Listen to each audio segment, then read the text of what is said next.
it's Jessii Vee. And oh my goodness, my sleeves are so puffy today. I feel like a striped marshmallow. So today we're gonna be talking about some of the strangest places in the world to find creepy dolls. Doll hospitals, doll museums. It's gonna get creepy up in here. But before I get started, just in case you haven't seen my last two videos, we have a new November background behind me, and if you would like to win it, all you have to do is head over to my Moot YouTube channel. This is another character that I play. I started that channel about 2 years ago, and I want to start posting there again. So if you want to enter to win, go subscribe there and go and comment on all of the videos that are posted there. There's only a few. Don't worry. And if I see your name popping up a lot, I will choose you to win this backdrop. All right, so let's jump right into today's video. The very first thing we're gonna be talking about is the mysterious coffin dolls. Back in the 1800s, two boys discovered these tiny dolls hidden away in the city park. There were 8 of them, and they each were nested in a miniature coffin. Now, the boys turned in these dolls to the police, and at first, people had no idea who made them and why they were placed hidden in a park. But there did end up being a few theories.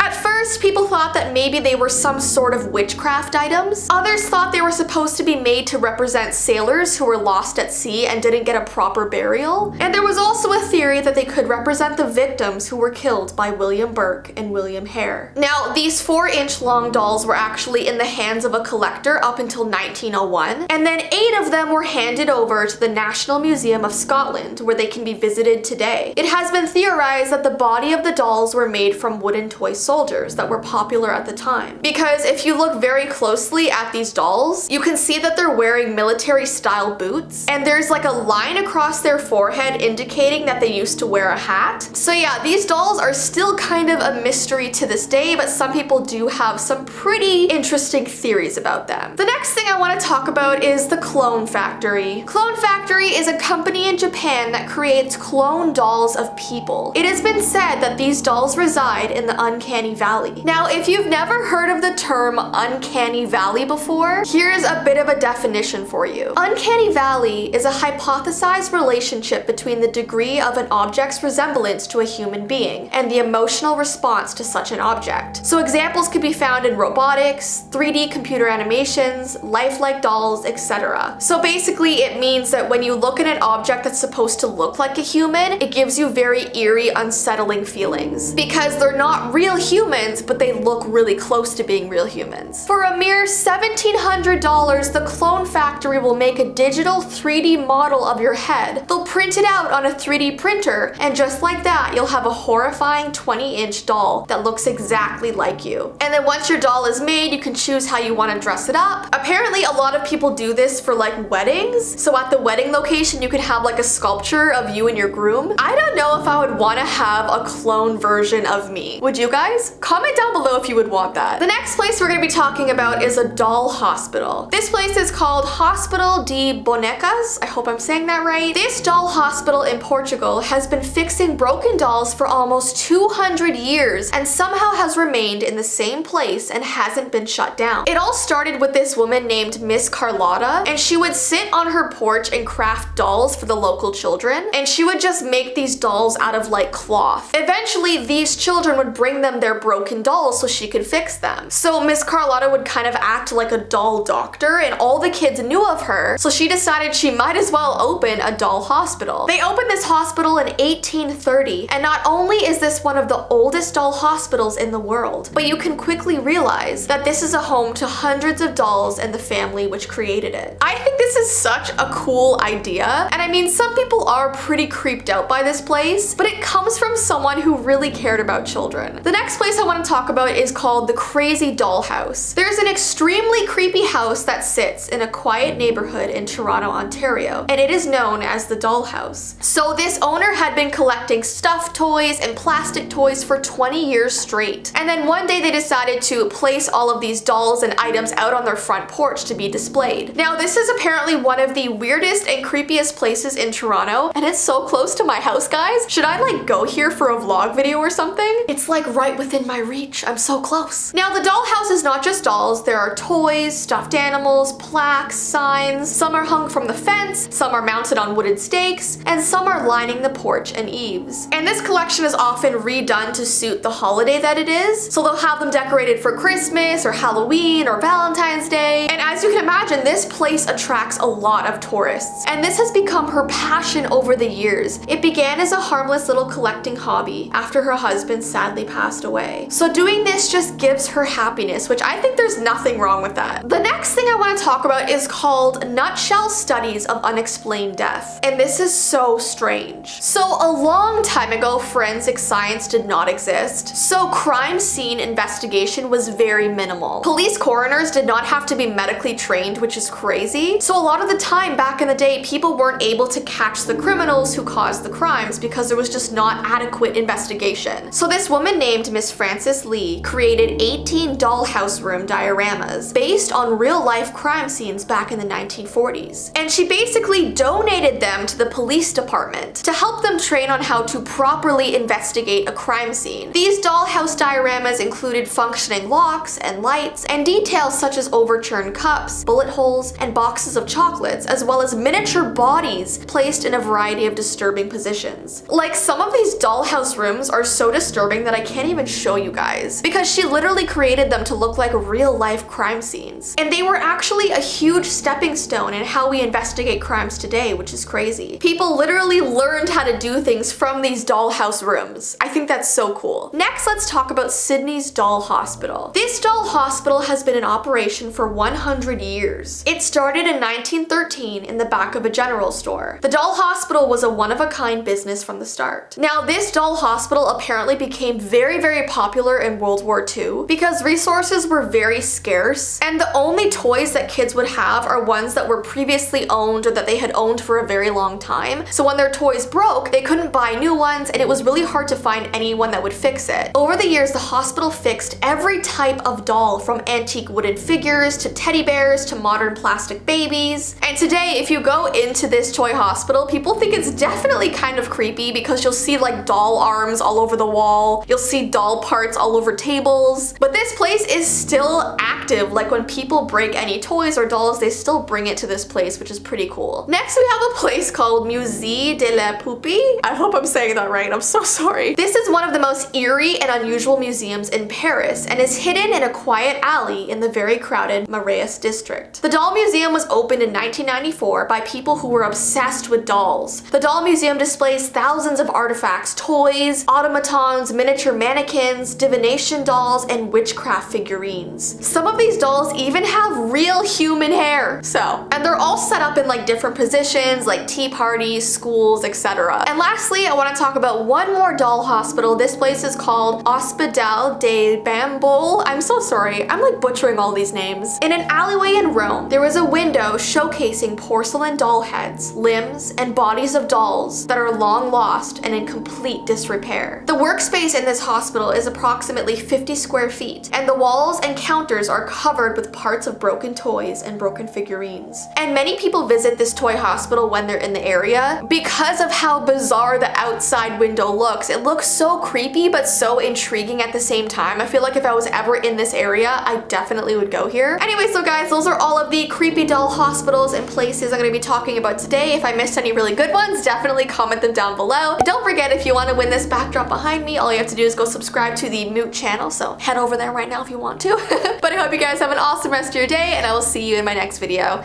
Bye!